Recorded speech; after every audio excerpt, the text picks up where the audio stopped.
So the barcodes that you talk about, right? The common GS1, whatever the format the grocery stores who or the product manufacturer applies. How does that whole system work? What happens? Like what's behind the scenes?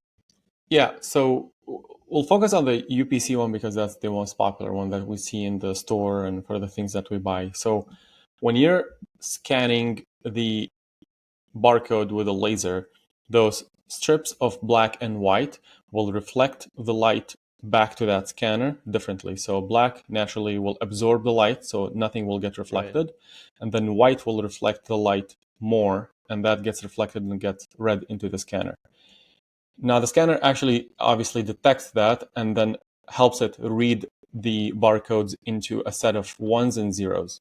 So computers in general, and this scanner as well, understand everything in binary. So everything gets translated to ones and zeros, all the letters and the numbers that we are Yeah. familiar with.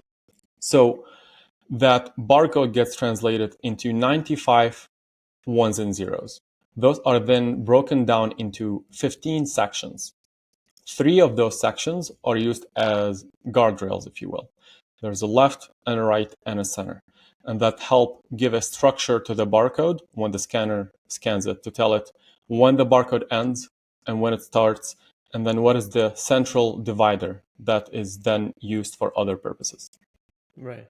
So after that, the remaining, we talked about 15 sections, three being guards, the remaining 12, the six to the left of the barcode are used to help identify what type of product and what is the manufacturer code is. So is it a standard off-the-shelf product or is it a weighted item? So if you're buying a pound of meat from the butcher in the grocery store, it'll have a 2 on it. So that's a very left digit that you see on the barcode. It's kind of standing alone on its own. That's a 2 if it's a meat product or something that has a weight associated with it. It's a 0 if it's a standard from the shelf. So that's the first one. And then the 5 after it is associated with the manufacturer code. So every manufacturer and every company has its own code that this number, this 5-digit number, will tell the scanner whose that is. So if we're talking about Vaseline earlier, so that will tell it, oh, it's the Vaseline company and it's owned by Unilever. And then the second half of it is associated with the actual SKU. So 5 of those digits will be associated with, oh, that's the aloe vera 5-ounce Vaseline, specifically Yeah. telling you Yeah. what it is.